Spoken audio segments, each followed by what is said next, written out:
Since we are speaking about theosophy and the source of theosophical knowledge and understanding, I would like to ask you, what is the author? What are the authors, maybe several, that influenced you most, and maybe what are your favorite theosophical books?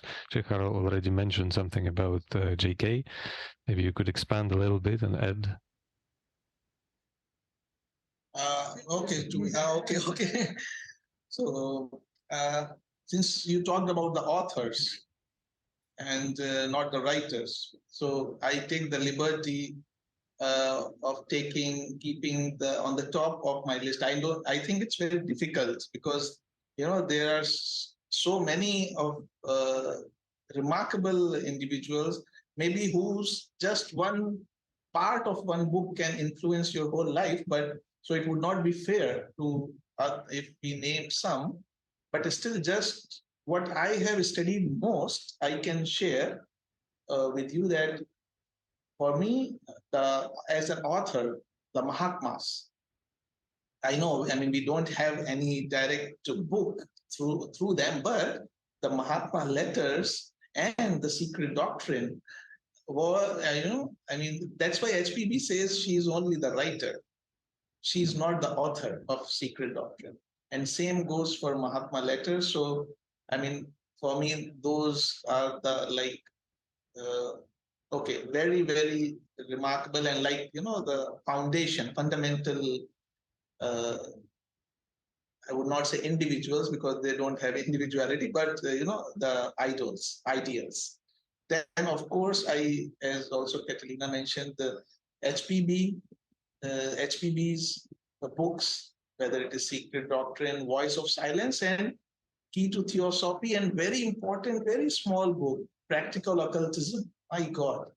So, I mean, about the daily practical life, she has explained so clearly, like you do not have to go anywhere else. And if you just, try to implement even part of that, then someone else whose books I have read a lot is Annie Besant. Annie Besant's book, which I like, of course, a lot, which gave me a lot of also clarity, is Ancient Wisdom, which is a very nice book about the constitution of the planes and human being. And other than that, I mean, there are a lot of books you all know. And C.W. Leadbeater, specifically the Masters and the Path, and the Three Jewels. At the feet of the Masters. And the last, but one more author I would want to name, whose books I really like. Again, excuse us for the background. Do you hear the noise interruption? No problem, just a little bit. We'll cut it out. And that person is Dr. Ike Tammany. I think you might have read his book, like Man, God, Universe, Self, Culture, Science of Yoga. And all his books are so, I mean, again, once you start reading them, you just get absorbed in them.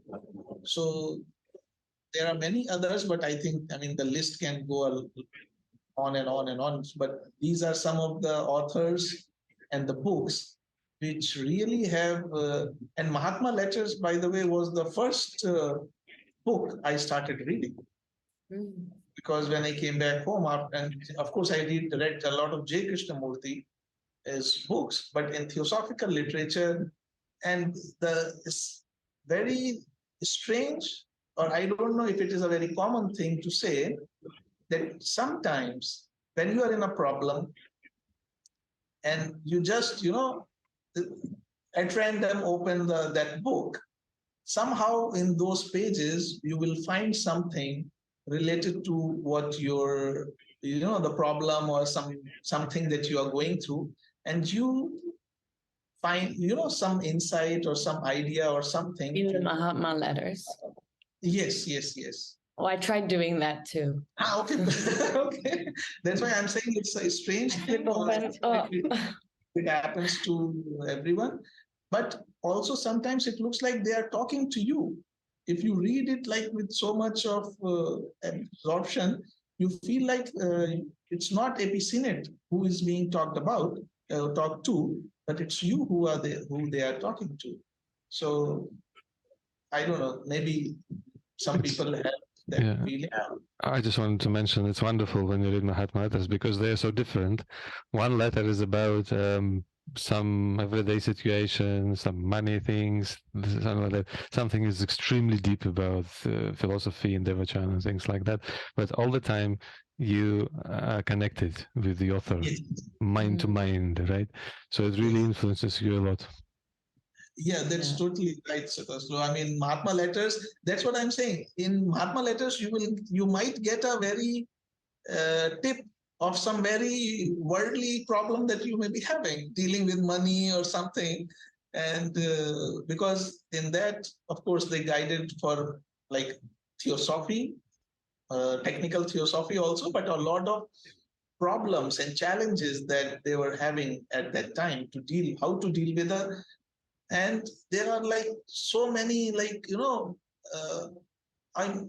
you read it you get so many, like suppose somebody has hurt you and the normal feeling is to take revenge or something, and HPB was hurt and slandered about by so many people, but it's not the revenge, but of course what other solution they gave. So when you read all those things, it gives you a new perspective how to deal with things. And one thing, sorry, I'm taking more time, but I don't know, I just felt inspired to share. And that is, you see, in everybody's life, there may come a time that sometimes you feel wronged, or there are rumors about you being spread, or some negative things is being spread about you. And in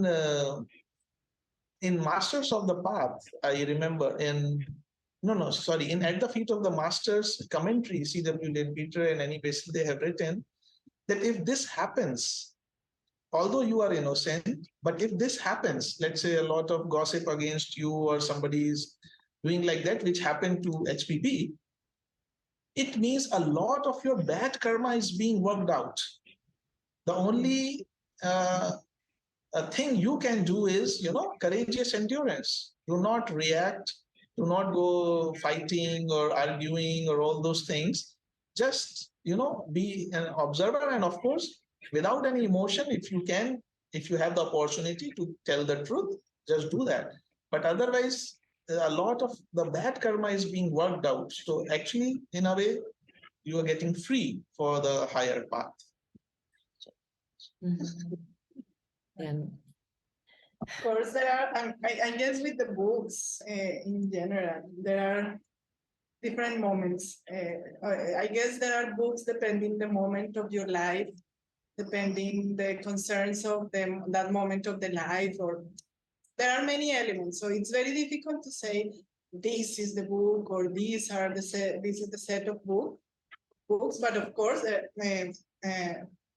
okay, the books that here already mentioned, the three gems. I guess that's why they are called the three gems, because they are really like full of so much wisdom and so many things to apply. And for me, I guess there is an author that is Blavatsky. I could read eternally, keep reading The Secret Doctrine, and always will get more inspired, more uplifted. It's something amazing. I don't have even words to describe. It's impossible. I have tried. By the way, I have tried to do it by words. It does not work, but it has worked for me through poetry. Sometimes after reading The Secret Doctrine, I can write some poem to just try to express through art the inexpressible through intellectual words. And okay, I think when we read the Secret Doctrine, all people all over the world, when they get into this state, maybe we are all connected in this state. Exactly, it's something. I mean, you are transported to another dimension. because also she got this information through higher dimensions. It's like this book is a portal. It's amazing. I mean, it's in the script. I have to get around to reading it then. Yeah. I've ever since I joined, I've only heard that it's a tough book to read. But I can see how beautiful, like you painted it in a very beautiful light. And yeah. I guess also, I mean, it may be tough, but I guess also the different, I have read it since I became a member 17 years ago. And I have read it, and I'm not saying that I have been reading for 17 years or anything like that. Of course, I would love to have a big understanding of the book, but in every moment of my life, I have had a different kind of insight. It's also magical in that sense. I mean, it's like, it's appropriate for every moment, it's magical, really. But also, of course, apart from Blavatsky, that for me is, I call her my personal heroine, reference, etc. There are many theosophical authors that I really value. Krishnamurti, it's such an insightful. I mean, it's amazing also to listen to him, to try to understand him, because I guess he gives a very practical approach to life. And I guess that's something that we really need. And in those lines, I like also very much to read Radha Burnier. I guess she also has they have a very similar style. So it's sort of in moments of my life, her articles, her compilations of books have been very useful. And I still remember when before I becoming a member of the Theosophical Society, we were in the US and we went to visit some of the PS there, and a person gave me a book of Judge, William Juan Judge, that it was, and now I forgot the name, what is this? The Ocean of Theosophy. That was one of the first theosophical books that I read in my life, and I must say that it gave me a very interesting approach and understanding of very basic things related to theosophy, and it triggered in me a lot the interest to read more the Secret Doctrine and other books. So this is, in that time of my life, it was a very fundamental book for me. And of course, Geoffrey Hudson, I like very much the explanations and all these visions that he gives about the angels and how he interprets also some of the Christian tradition. It's very insightful. As I grew up in a Christian context, it's very insightful and it has been also full of many things. But also, I would like to mention more than books and authors. Okay, they are authors of, maybe they are not known because they are specifically from a Spanish-speaking background, but there are two people that for me have been very important inspiration, in whose talks and texts have given a lot of insight. One of the person, his name was, he recently died at the beginning of the year, Gabriel Burgos. He was a member of the Theosophical Society for 60 years. He died last January at 97 years old. And everything that he wrote and delivered was completely insightful. And I wish I would be able to translate him to English so many people can have access to all his wisdom. And there is another person. You can, right? Excuse me? You can, right? Translate. Oh, let's see. Translate from it can be a big, not so big like light projecting. And also, but you know, another person, he lives currently in Crotona. His name is Gaspar Torres. He's from Cuba, but he currently works and lives in Crotona. He's also in an old age. This man opens his mouth and it's only wisdom that comes out. And he has an insightful understanding of the Secret Doctrine and all Blavatsky's literature. So really, of course, I sometimes in these cases, people tend to mention, of course, what is more popular, more known, but I feel that I want to homage these two people because their contribution to the Spanish-speaking world is so Theosophically talking has been really amazing. And I guess a lot of the Spanish-speaking members are in a bigger, we have big depth with them for all the contributions. There's so much gratitude to these writers and, of course, the authors behind the scenes. And yeah, I think same goes for me. There's like different books that have really struck a chord in me in different parts of my life, different theosophical books. And I think it's like every time you read them, you get something new. And since you've been, very avid readers of theosophy, and you've been working in theosophy and theosophical education for so long, and you wax poetry about theosophy, how would you explain it?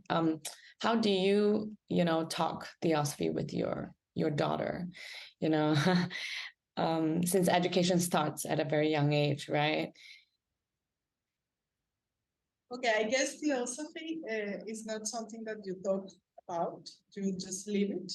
And especially with children, I mean, example is everything, and they observe too much. And Juna, okay, she has been linked to theosophy since she was in the tummy. And as we mentioned, of course, maybe from a previous birth, but maybe the reason she chose this kind of environment to come to this incarnation. So yeah, in my tummy, she was working. I mean, we were working in the Theosophical Society, and when she was a baby, it was very cute because we used to. I didn't want to miss anything, Of course, I want to go to every lecture, every work, everything. So I used to take her, and in these things that you put here, the baby and the caddy, and she was always there. She was whether sleeping or drawing and or involved. I mean, she's a people person. She loves to interact with people. And so it was also a natural thing for her to be surrounded of people. She loved to go to those meetings because always there will be someone to talk about, someone to say, oh, cute. Of course, everyone will say, oh, the girl, so cute, nice that she's here. Like the unicorn, right? Yeah, exactly. Like the unicorn in the gathering, because she's the only child. And it was even more amazing the fact that even being a child, she was always, I mean, very natural. She didn't get bored. She was doing her things, of course, but always in a very organic and natural way. And because I have the feeling that these kind of things are also not strange to her soul. So yes, and as I was telling you, it's not like we teach her theosophy, because you cannot. I don't think you can teach theosophy. It's something that you have to give. But also the blessing of being in this environment. I mean, she's surrounded by nature. I really believe that nature is a very powerful thing to surround a person and a child, especially. Yeah. They are very sensitive, and in nature, by observation of nature, you can just understand so many things. The universal laws, the law of karma, the connection with all life. So I guess being in a natural environment is also more than us teaching or saying. I guess the environment itself helps her to really understand or have some insights. That's in a way, that's like the best way to, she's like just imbibing it, right? Like absorbing it. And it's like her way of life almost. Yeah, because being at home with my mother is also a member. When we are in Shikhar's home, they are also, I mean, it's part of the life. I think she is a soul of with a lot of spiritual bent, inclination. And she sometimes even corrects us. Daddy, please be aware, you put that thing there, so be aware, And sometimes when it's her mood, So sometimes she attends, like when I'm attending or Catalina is attending School of Wisdom or any class, so she'll come and sit, of course, and we don't like say anything. So sometimes she comes, sits, and then goes. Even when we were in Colombia, and she was attending the class with her grandmother in Spanish, in Spanish. So, and she attended the whole class, and in the comments time, no, when there are question and answers or something, she even made a couple of comments as if like she understood, and her comments was, it's not like you ask in this direction and she's saying something in opposite direction. It was very much to the point, and like some intuition. So okay, I think most of the child have such things. It's uh, it's our duty maybe to to try to nurture it and let it grow and have more strong foundation, because of course once the children grow up they have to face their own battle of life, but with this background and with this understanding, maybe they will do it better than we did. And that is something that we have, I mean, very clear. Sometimes we said, okay, so you are the youngest member of the Theosophical Society. Sometimes she says yes. Sometimes she says, no, I'm not a member. Yeah. I don't know if I want to be a member. And it's very nice that she has this liberty of deciding, and we don't force her into anything. Yeah. She thinking about it. Great. If she doesn't want to be a member, great, because what they really, and I guess that applies for everyone that comes in touch with any spiritual teaching, no matter if you are a member of any institution. The important thing is that if you could grasp something of that you can apply to your life, and that makes you a better person, and that makes you a better builder of a better world. That is the main thing. Because not necessarily being member of an institution makes you a great person. In many institutions, including Theosophical Society, people are human and not necessarily the best humans. And a lot of big spiritual people are out of spiritual institutions, and they are doing a great deal for the world. So I guess you have to give her or anyone that liberty, but the foundations, if they are there, the impact to the personal life and to the world will be the best possible.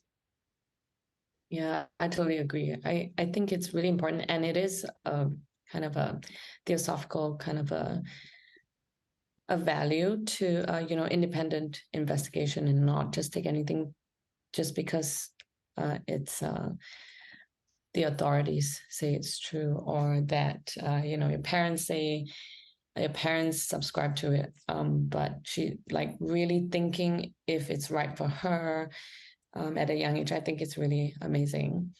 Yeah, and what Shikhar you said about how Theosophy, like having sort of an exposure to Theosophy and living among just living in Theosophy or living theosophically, like since young, probably can really help her to face life in future.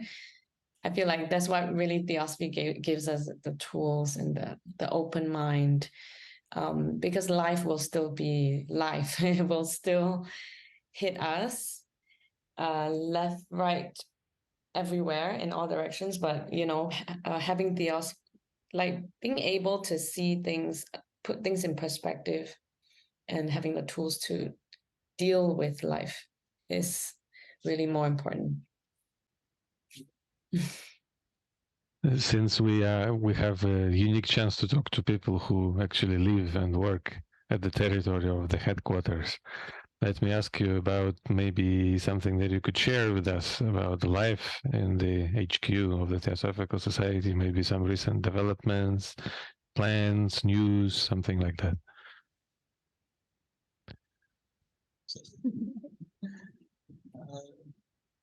You mean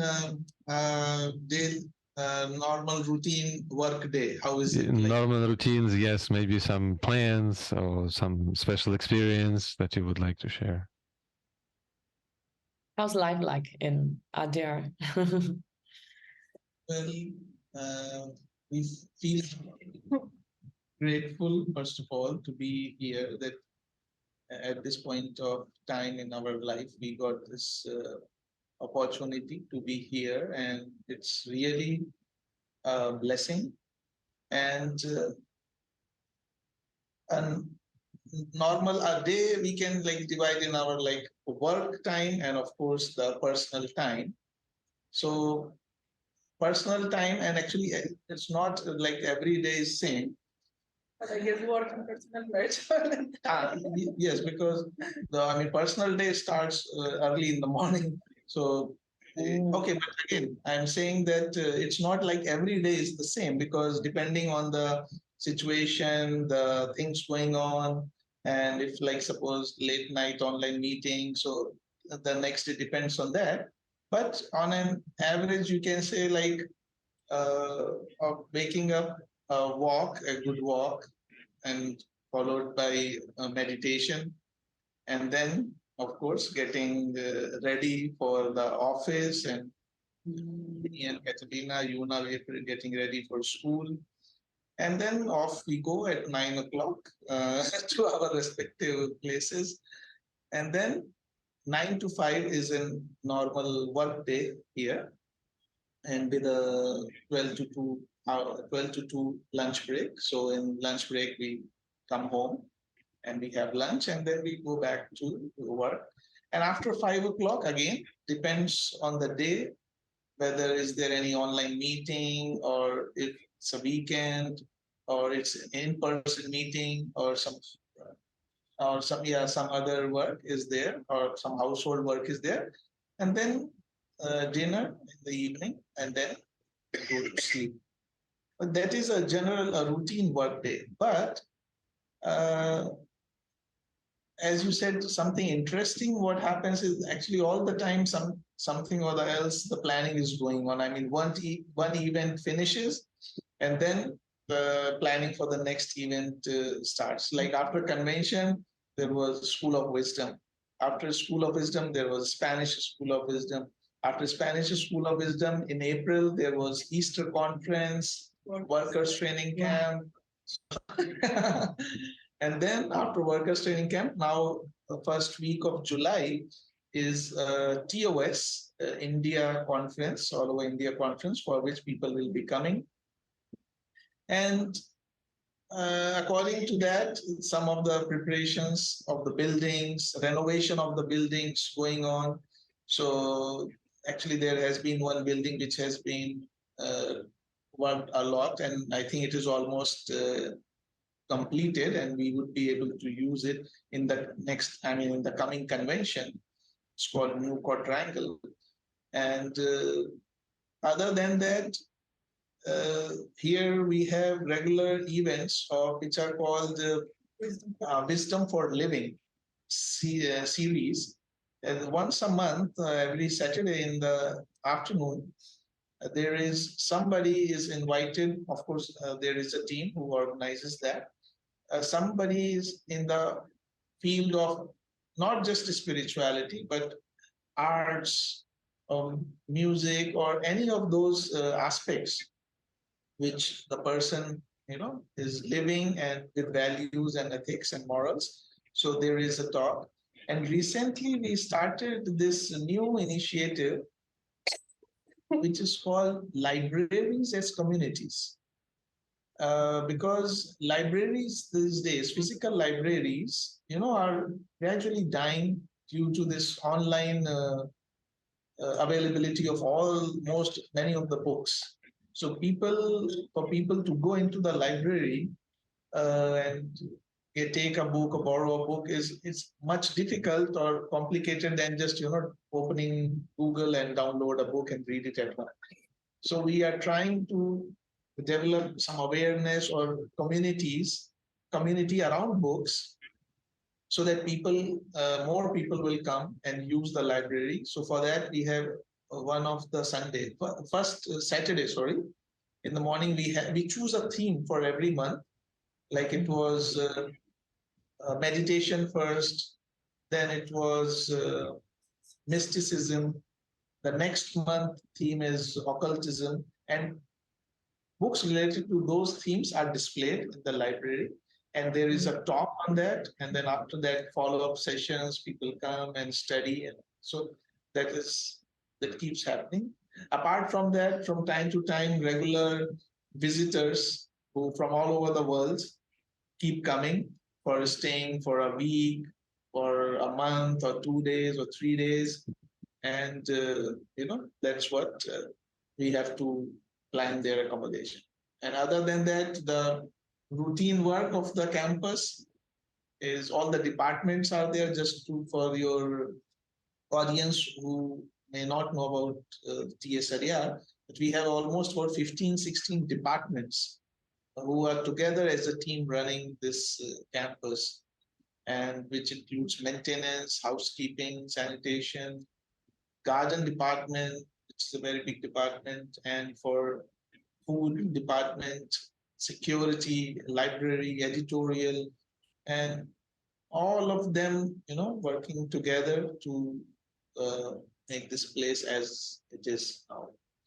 And anything you want to add? Yes, yeah, okay, of course, that is the daily routine, but I guess due to this special event of the pandemic, we got to experiment two different kind of lives here.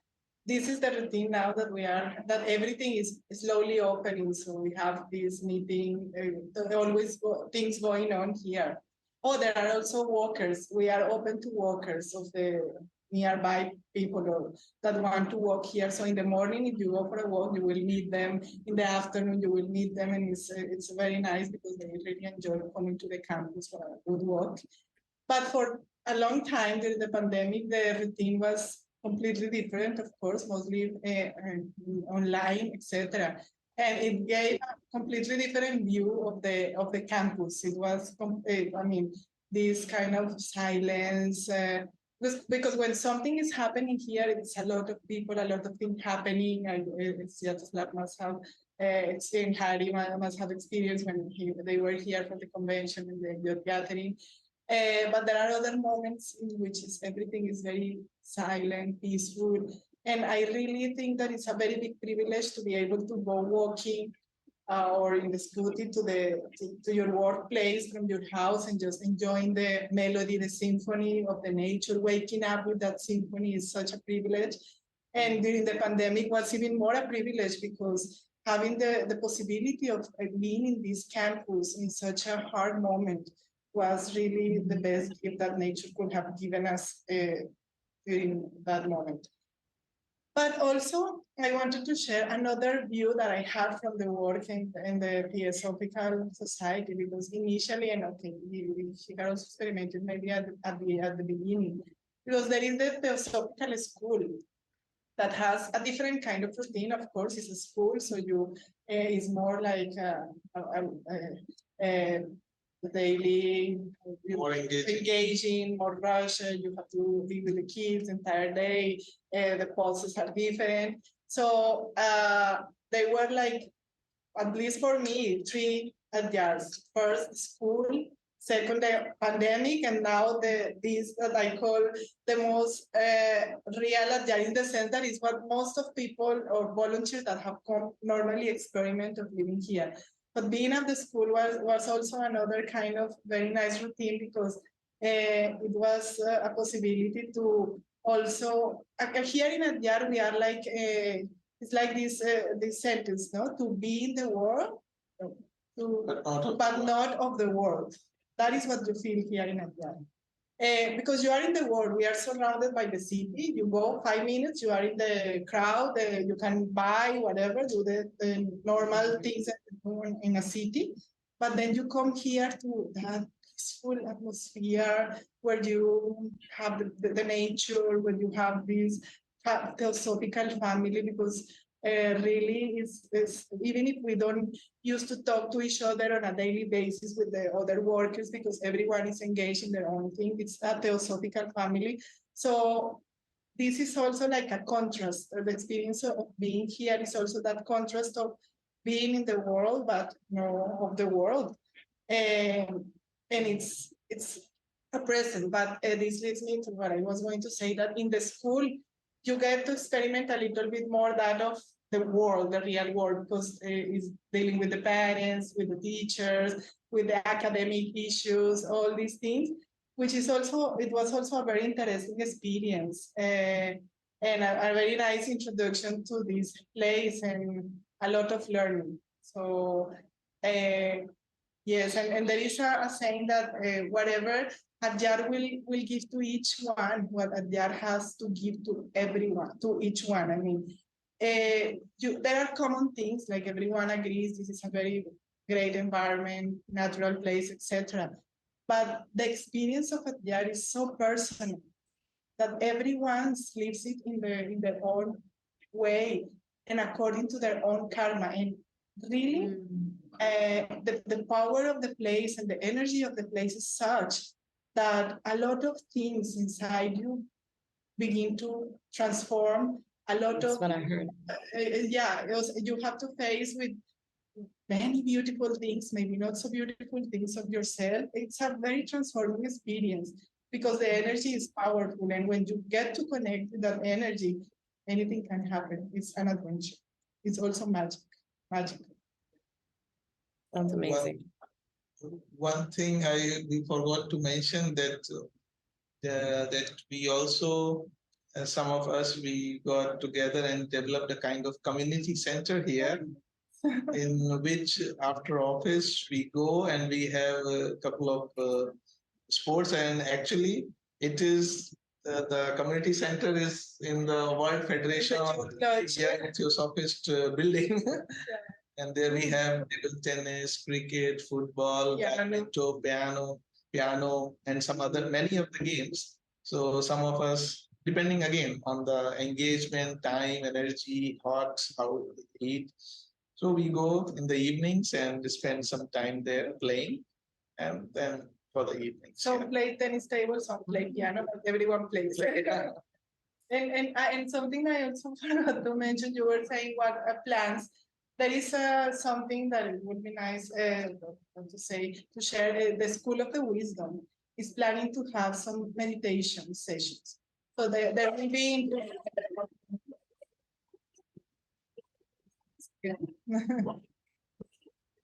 taking care of the house.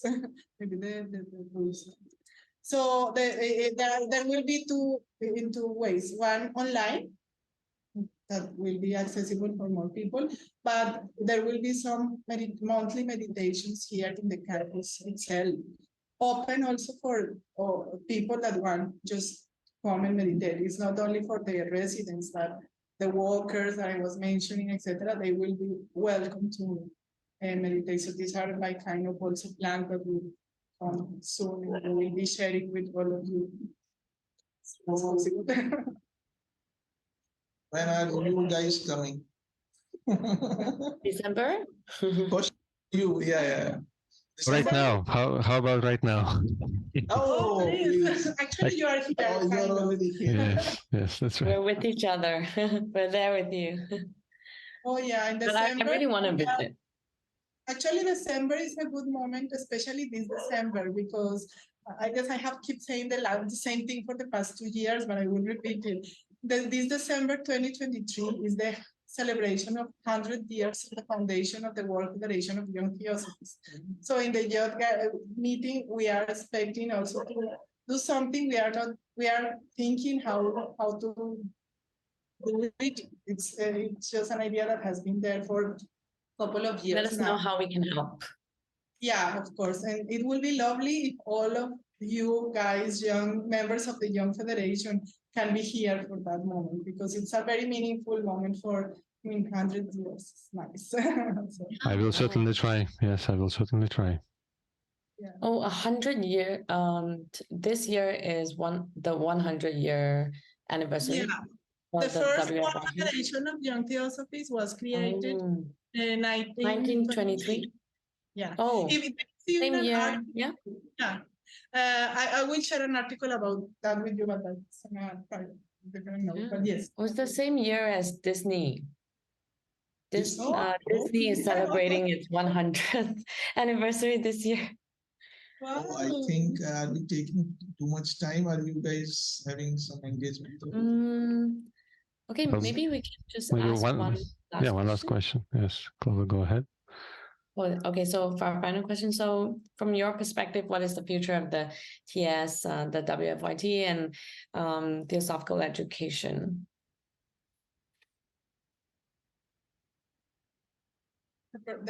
Sorry, can you the first part of the question? Just what is the future in your perspective of the TS or and the WFYT and of course theosophical education? Where do you see it going? Well,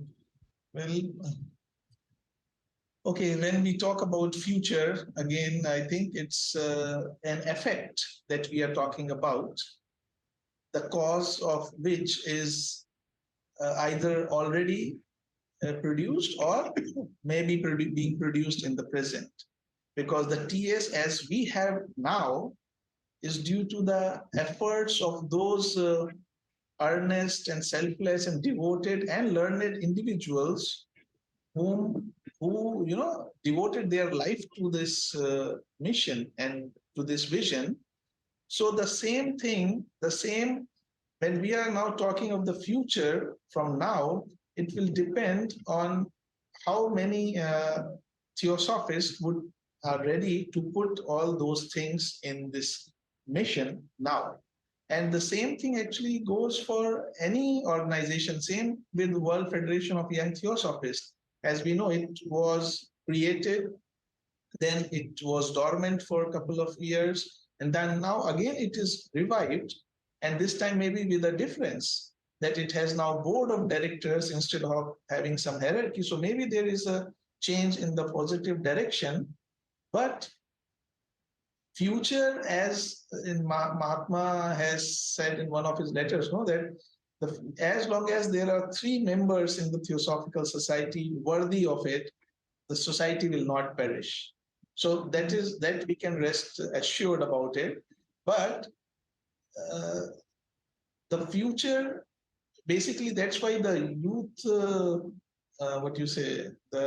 World Federation of Young Theosophists, or any gathering of youngsters, young theosophists or young members, is so important, because that it will depend on them to carry out this legacy into the future.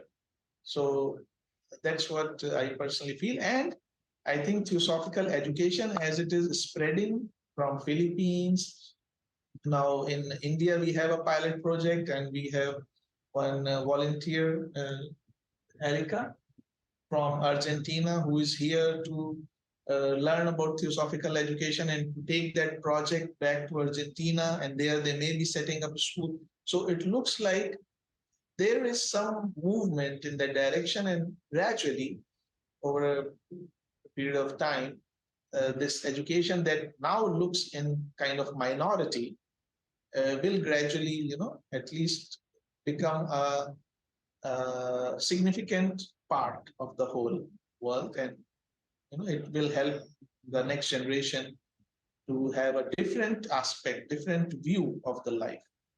So that's what I feel, and I'm very hopeful for that. And you guys are doing great work, so. Yeah, Thank you. See. I mean, there is a very bright presence that gives a hint that the continuity is there, and of course, it depends. It's something, because very personal, that we can inspire in our actions people to really live the theosophical life, have some continuity, because it's in the living that really the wisdom is it makes an impact and a difference. And of course, if we can gather more people and spread this kind of wisdom to more and more people, that is great. And in that sense, I guess the World Federation of Young Theosophists is a very important element, because as we know in the evolution, the forms evolve in order to give the proper form to the consciousness that is evolving. But as the consciousness evolves, it needs a better body and a better vehicle to be able to act, Express. and I guess with Theosophy, we have to do the same. The forms in which we spread Theosophy and which propagate Theosophy have to evolve and have to adapt to the new ways that we are having. And in that sense, the presence of the young people it's a key, because they are more, or we are, okay, maybe not too young yet, but young people are more connected to the newest things that are coming. And I guess the role of the World Federation of Young Theosophists is of changing, and changing, no, more than changing, is to give that possibility to the forms to be renewed and adapt to the current forms, for that wisdom to be conveyed in a more efficient way to new generations also. And I guess also the view of the young people, like as we know, there is, and he was mentioning, there is not a hierarchy anymore, that there is one person, but this is like the only concept of board is fundamental, and it shows how the mindset of people is changing from a more centered thing to a more common cooperative thing. I guess cooperation is a very central element for this work that we do together. So the cooperation, the working together, because it's a part of expressing this unity of life in a practical way. So in that sense, I guess the role of the Young Federation is very important, and it's very needed. But also, okay, there are people that know Theosophy at 60 years old, 70 years old, and that is wonderful, because there are also a lot of very engaged workers that maybe are not in a young body anymore, but as far as they are engaged and they really practice the Theosophy, I guess there will be a bright future for the Theosophical Society. So great that there are youngs, because they have the specific role to make this renewal revolution. That is the role of the young generation and the youngest bodies. But it's also very nice when people come in maybe a late age, also because they already have the background of the life, or this experience of life, that can also bring a very nice insight to the Theosophical Society. And ultimately, what, in my opinion, assures the continuity of any work is how much do you really live it in your own life. So as far as there are members living the Theosophy, I guess we are fine at some point. Yeah, I couldn't agree more. Thank you. And I'm very hopeful for the future as well, because we are all in this together and we're all cooperating very well. Very good synergy. It's a wonderful feeling, isn't it? Yeah. Yes.